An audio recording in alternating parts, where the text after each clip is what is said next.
Hi, my name is Al Green. Not that one, but the struggling guy who was in the music industry for years trying to sell talent and songs to agents.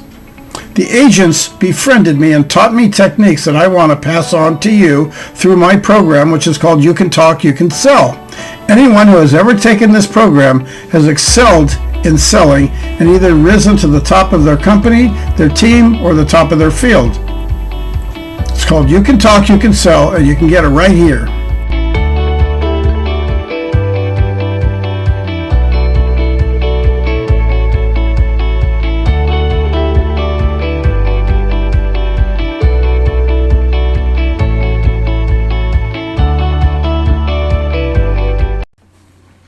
Hi, Al Green here for You Can Talk, You Can Sell. Take that literally.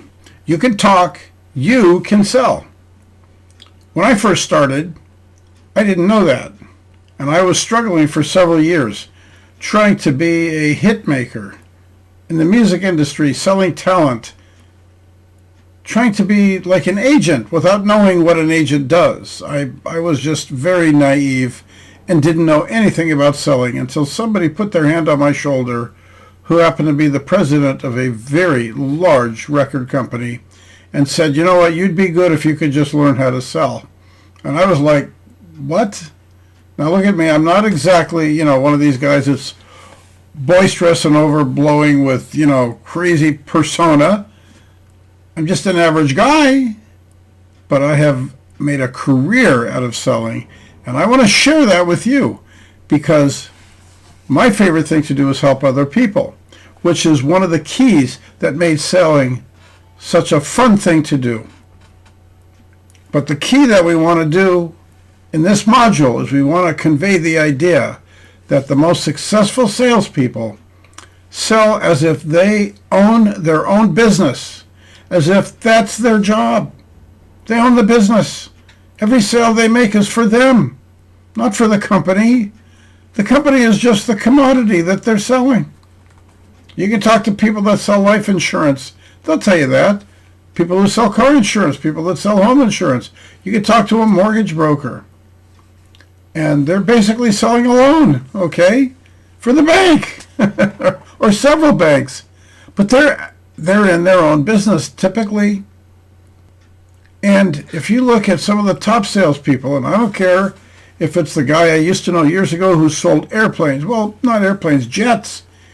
He sold the first two-engine jets that people used to buy. So his clientele was very, very wealthy people. Some who flew themselves, some who hired pilots. But you're talking about, $20 million aircraft versus, I was selling devices that were maybe $10,000. There's a big difference. I had a real hard time with it. But the top people that I ran into were people I followed, and I was brought in to go to sales seminars and read a lot of books. Reading books is one of the best things you can do because you're investing that time in yourself, and it's giving you ideas that, believe it or not, you can take to the bank. Some of the ideas you might not agree with, but there's a lot of them that are going to make you think and go, wow, that really is amazing. You mean that works?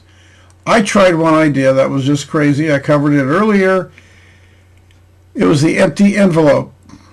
And I couldn't believe how ridiculously hokey was the word we used to use, which meant, kind of like stupid in a way.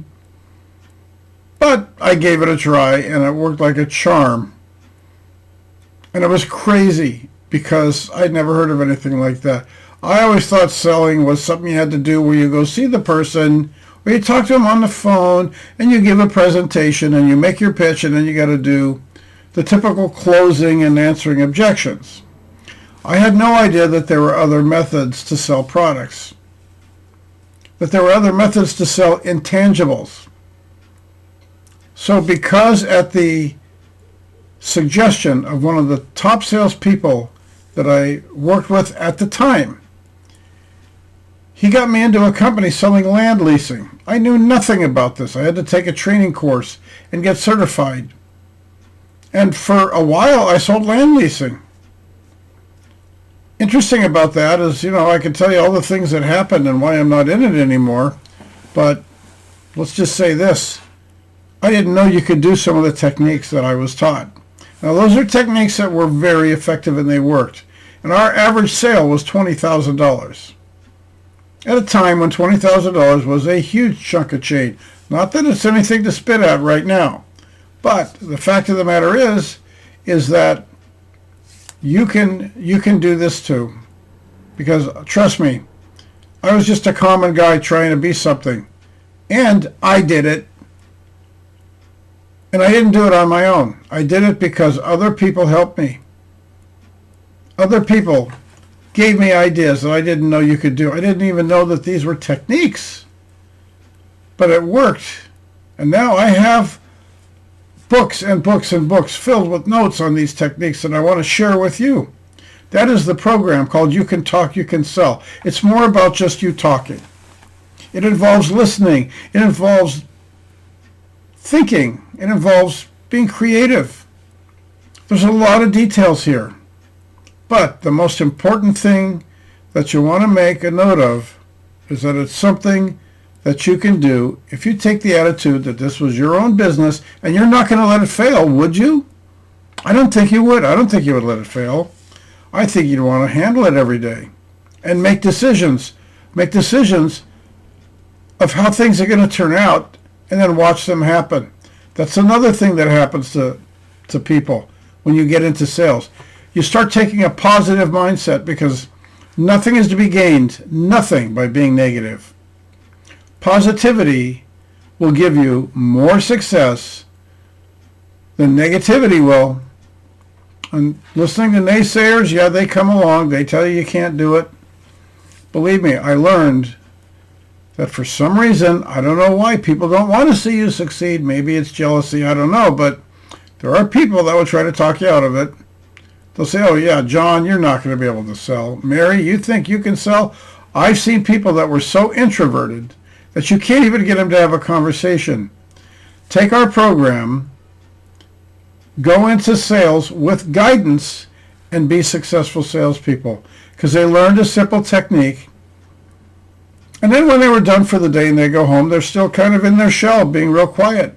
They just like to be quiet. That's okay. Not everybody wants to talk and talk and talk and talk. It takes all kinds to make a world. But look at it this way. If you're in the free world, the United States, Canada, the UK, and Ireland, and Australia, about 4.34% of the people are involved in some form of selling. If that's the case, look at the market that's open to you. Now, you're not going to go out and sell a Boeing jet tomorrow. And I'm not going to, okay? I'm not going to go sell cars or Rolls Royces, but I'll take on anything I can. And believe me, it doesn't make a difference what it is. There are no excuses. When you're in your own business, you don't allow for excuses. If somebody came to me and said, I got something of yours that I can sell on a regular basis like you're training, can I work for you? And then they told me how many they could sell, I would definitely say, please come work for me. I'll pay you well too. Now, that's what happened to you when you got into the sales position that you're in right now. Somebody decided that they're going to pay you to work for the company. So one of the things that will make you excel and get you way up to the top of the ladder, from here to here. Oh, from here to here. Hands in the wrong place. Is you treat the job not as a job, but as a career, and that you're in business for yourself. Because technically that's what you are. If you're in a commission-only sales job, every dollar you make is because you earned it. You created that dollar. The company you work for just gave you a vehicle. Here's something you can sell. And they handed you something. Sell this. I don't care if it's hairbrushes or if you're selling to big box stores. You're selling something. One of the industries that I found was most interesting is I met a lot of people, believe it or not, that sold liquor. This is not the most common thing you run into every day.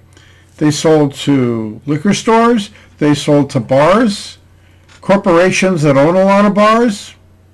They sold to retailers that have liquor departments. I had no idea they could make so much money. Now, everybody has a little bit of pressure to sell, and that's one of the things that will dissuade us from wanting to be in sales is, the companies have to keep an eye on you. Well, of course they have to. What are they supposed to do? But I've seen these liquor salesmen at work just doing their jobs and getting particular products to be favored. And what an interesting position that is. You think that's easy to do just because a lot of people want to buy beer and a lot of people want to buy whiskey? Nope. They have to learn how to sell. They learn how to be reps and worry about things like deliveries and financing and billing and invoices and quotations. It's a huge industry.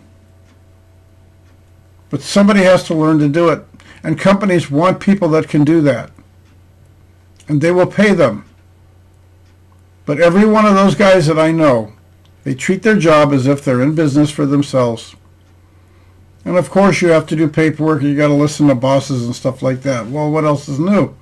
But eventually you get to the point where you realize that you can do this for yourself. And that's why you're doing it. So go for it. Finish the course. You're going to jump into You Can Talk, You Can Sell, and I'll bring more information on how to get started. Until then, next module.